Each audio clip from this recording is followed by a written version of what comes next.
नमस्कार दोस्तों, welcome back. आप देख रहे हैं कॉफ़ी विद सुमी जैन। दोस्तों, जिन्ना गांधी और नेहरू की एक नाजायज़ औलाद पाकिस्तान ने 75 साल में हमारा क्या उखाड़ लिया। गजवे पाकिस्तान के हाथ में एक कटोरा है और बातें क्या करता है, गजवे हिंद की। आज कुछ बातें करेंगे इनके बारे में, नवाज शरीफ के बारे में, कि आजकल वो कैसी बातें बहकी बहकी करने लग गया है। अब पहले बात करते हैं नेहरू की। सत्ता की भूख ने नेहरू से क्या कराया, जिन्ना को दो मुल्क बनाने के लिए इजाज़त दे दी और गांधी ने भी उसके अंदर पूरा हाथ लगाया। जिन्ना को दे दिया पाकिस्तान और उसी दिन हिंदुस्तान को दूसरी बार तोड़कर एक और पाकिस्तान बनाने के लिए मुसलमानों को भी यहाँ पर रोक लिया गया।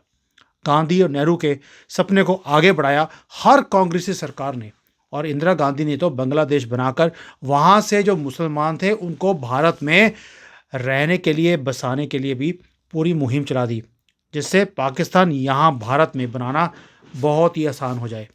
आज ये बातें क्यों कर रहे हैं हम लोग, और इसलिए कहनी पड़ रही हैं क्योंकि देखना तो पड़ेगा कि मज़हब के लिए गजवे पाकिस्तान बनाकर 75 साल में क्या हासिल कर लिया जिन्ना ने, गांधी ने और नेहरू ने।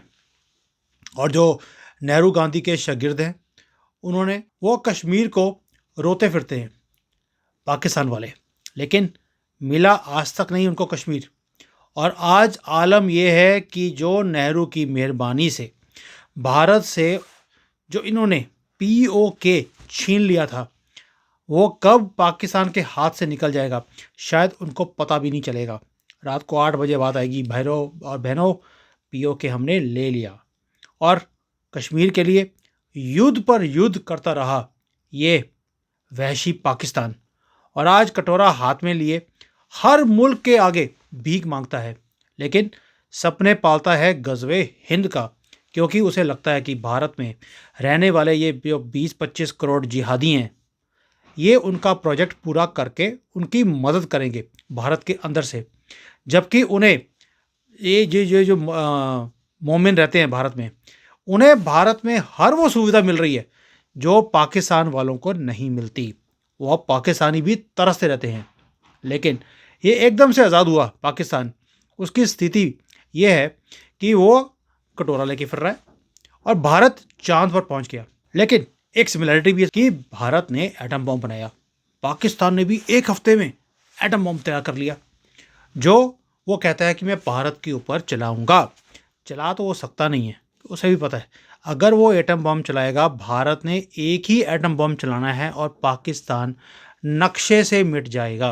वैसे तो पाकिस्तानी बोलते हैं कि फ़र्क नहीं पड़ता, अगर हम 25 करोड़ जिहादी मर जाएं और उधर हम हिंदुओं का कत्लेआम कर दें एक एटम बम फेर कर, तो ये बहुत बड़ी एक सेवा होगी अल्लाह के नाम पर, क्योंकि हर एक काम तो इन्होंने अल्लाह के नाम पर ही करना होता है कि हमने अल्लाह को खुश करने के लिए यहाँ पर एक एटम बम फेंक कर हिंदुओं को ख़त्म कर दिया।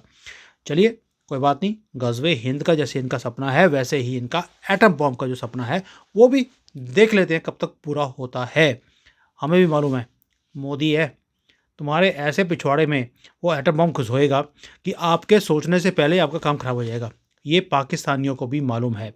लेकिन आज बात मोदी की नहीं है, आज है जवाहरलाल नेहरू, ये गंदगी वाली फैमिली, महात्मा गांधी, और इन्होंने मिलकर कैसे ये गंदगी वाला एक कंट्री खड़ा कर दिया जिसको पाकिस्तान, और बाद में इंदिरा गांधी ने बांग्लादेश खड़ा किया, बांग्लादेशियों को यहाँ पे रहने की परमिशन दे दी, बॉर्डर खोल दिया, और वो जिहादी यहाँ आकर एक ही बात बोलते हैं, हमने गजवे हिंद करना है। बल्कि वहाँ पर दुखी हैं, लेकिन यहाँ आते ही उनके सुर जो है वो चेंज हो जाते हैं, जैसे कि इनको 1400 सालों से पढ़ाया गया है। अब इनके बात करते हैं पाकिस्तान के हुक्मरानों की।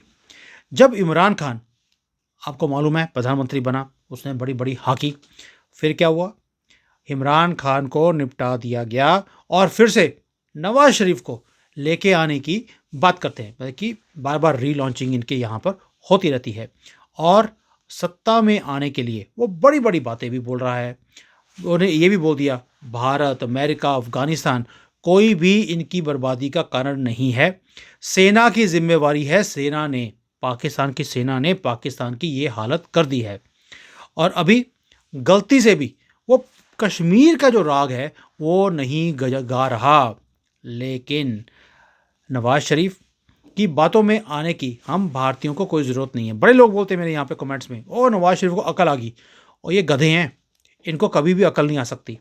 सत्ता में अगर ये आ गया नवाज शरीफ, पहला काम ये करेगा, कश्मीर इसके एजेंडे पे होगा, क्योंकि कश्मीर ही तो है जिसके लिए पाकिस्तान में भूख मिटाने का साधन है, दैट मीन्स माल कमाने का साधन है, और उसी की आड़ में अवाम को मूर्ख भी बनाया जाता है, वहाँ पर भी और भारत में भी। और युद्ध का माहौल तैयार करने के लिए विदेशों से, बल्कि फॉरेन कंट्री से पैसे भी मांगते रहते हैं कि भाई हमें सपोर्ट करो, हमने भारत से युद्ध करना है। अब पाकिस्तान के हाल के लिए किस किस को जिम्मेवार कहेंगे नवाज शरीफ, लेकिन एकदम से पैदा हुआ एक मुल्क, शुरू से ही जो है जिसको बोलते हैं कि हर शाख पर उल्लू बैठा हुआ है पाकिस्तान में, जिनका काम है सिर्फ पैसे कमाना और भारत से लड़ना। भुट्टो ने तो एक बार ये भी बोल दिया था, 1000 साल तक हम लड़ते रहेंगे, लेकिन घास की रोटी खा लेंगे, लेकिन एटम बम बनाकर रहेंगे। और अगर एटम बम भारत ने बना लिया तो भैया हमने तो बना लिया, और आप घास की रोटी ही खा सकते हो, और कुछ आपकी किस्मत में रहा नहीं। और आलम यह है आज पाकिस्तान में कि अपने पालतू कुत्ते जो उनके पास हैं, उनके मरने के ऊपर ये भी नहीं कह सकता कि उसका कुत्ता मर गया। अब ऐसे व्यक्ति को जन्नत तो क्या, जहन्नुम भी नसीब नहीं होगा। 72 होरों की बात तो अब छोड़ी दो, ये है पाकिस्तान का हाल। अब पाकिस्तान में सिर्फ इनके जो ये पालतू कुत्ते हैं उन्हीं की बात नहीं है। पाकिस्तान के अंदर आप ये बताइए कौन है जिसको इन्होंने बर्बाद ना किया हो। हिंदू हो, कोई भी और माइनॉरिटीज़ हों, जैसे कि आपके क्रिश्चियंस हैं, इनको ख़त्म कर दिया गया एक एक करके। और तो और अहमदिया मुसलमानों को भी मुसलमान नहीं माना जाता, उनकी मस्जिदें तोड़ दी जाती हैं, वहाँ पर भी कन्वर्जन का काम हो रहा है। इतना ही नहीं, अभी हाल ही में 17 लाख अफ़गानी मुसलमान जो पाकिस्तान में रहते थे, उन्हें धक्के मारकर पाकिस्तान से निकाल दिया गया। और पीओके के मुसलमानों से मैं पूछता हूँ, आपको मिला क्या? ये वही वहाँ के लोग हैं जो आज भी आटे के लिए तरस रहे हैं और अपने मुल्क को, मतलब कि पाकिस्तान को छोड़ने के लिए मजबूर होते जा रहे हैं। तो दोस्तों, ये है पाकिस्तान की कहानी, जो गज़वे हिंद की बातें बोलता है और गज़वे पाकिस्तान तो कर नहीं पाया। और अब हमारे यहाँ पर क्या आलम है कि 370 की कहानी ख़त्म हो गई, सुप्रीम कोर्ट ने भी मोहर लगा दी, और भारत में रहने वाले जो ये जिहादी हैं, यही मोमिन, जो आज पाकिस्तान में उनको लगता है कि दूध की नहरें बह रही हैं। अरे भाई, कुछ देर आप व्यतीत करके आओ अपने पाकिस्तान में, और हो सकता है आपको जो भारत में नहीं मिल रहा वो पाकिस्तान में मिल जाए। भाई, आपकी तो अपनी कंट्री है, आपके अपने लोग हैं, आपके भाई हैं, भाई और जान, समझते हैं ना आप, भाई जान। आप जाइए वहाँ पर, कुछ दिन बिताइए अपने पाकिस्तान में, अपने अफ़गानिस्तान में, हो सके तो अपने बांग्लादेश में करके देख लीजिए। हमारी ओपन इनविटेशन है आपको जाने के पैसे भी हम भेजेंगे। हमें तो कि गवर्नमेंट ऑफ इंडिया से भी लेने की ज़रूरत नहीं है, हम हिंदू ही आपके ये खर्चे को पूरा कर देंगे, 1 वे टिकट भेजकर। आप प्लीज़ जाइए उधर और उधर ही रहिए। यहाँ पर आपकी दाल अब गलने वाली नहीं है। हिंदू जाग चुका है, हमें मालूम है ये देश हमारा है, सनातनियों का। तुम्हारा देश ना था, ना है, ना कभी होगा। इसलिए अच्छा यही होगा, जितनी जल्दी यहाँ से दफ़ा हो जाओ उतना अच्छा है, क्योंकि तुम कभी भी किसी के साथ प्यार से रह नहीं सकते। ये तो हमारे देश की बदकिस्मती है कि यहाँ पे गांधी और नेहरू जैसे गद्दार यहाँ पैदा हुए, जिन्होंने पाकिस्तान बना दिया किसके बेसिस पर? धर्म के बेसिस पर। और तुम जिहादियों को, ये मोमिन्स को यहाँ रहने की परमिशन भी दे दी, ताकि आपका एजेंडा यहाँ पर भी चलता रहे। लेकिन अब हद हो गई है, अब तुम्हें यहाँ से छोड़ के भागना ही पड़ेगा, तुम्हारे पास भी चारा नहीं है। कितनी देर तक आप ये कन्वर्जन का काम करते रहोगे भारत में? अब नहीं चलने वाली तुम्हारी दुकान। और मोहब्बत की दुकान, अभी आपने 3 स्टेट्स में देख लिया ना, मोहब्बत की दुकान कैसे बंद हुई है, ऐसे ही पूरे भारत में ये मोहब्बत की दुकान परमानेंटली बंद होने वाली है। इसी काम के लिए हमारे जैसे लोग आज लगे हुए हैं और लोगों को जागरूक भी कर रहे हैं। ओ हिंदुओं, अगर तुम्हें कोई शर्म है अपने धर्म के लिए, अपने देश के लिए, अपनी फैमिलीज़ के लिए, तुम्हें और तो किसी से मतलब नहीं है। हिंदुओं, तुम्हारे लिए एक ही चीज़ है कि अपनी फैमिली को कैसे बचाना है। अगर वो बचाना चाहते हो तो आपको पता है कि किसको वोट देनी है 2024 में। मेरी थोड़े दिन पहले एक बात हो रही थी किसी सिख से। वो एक गुरुद्वारा चलाता है। वो कह रहा था कि हमारे लिए सबसे घटिया कौम जो है वो हिंदू है, क्योंकि हिंदू यहाँ पर आता है ना तो उनको हमारे बाबा जी से कोई लगाव है, ना सिखिज़्म से लगाव है। वो गुरुद्वारे में आता है फ्री का लंगर खाने के लिए। ये है आपकी औकात। जो ये सारे जितने भी रिलीजियस ऑर्गेनाइजेशंस वाले हैं उन्होंने आपको भांप लिया। भाई ये जितने बाबे हैं, बड़े बड़े बाबे, ये बड़े कैसे हो गए?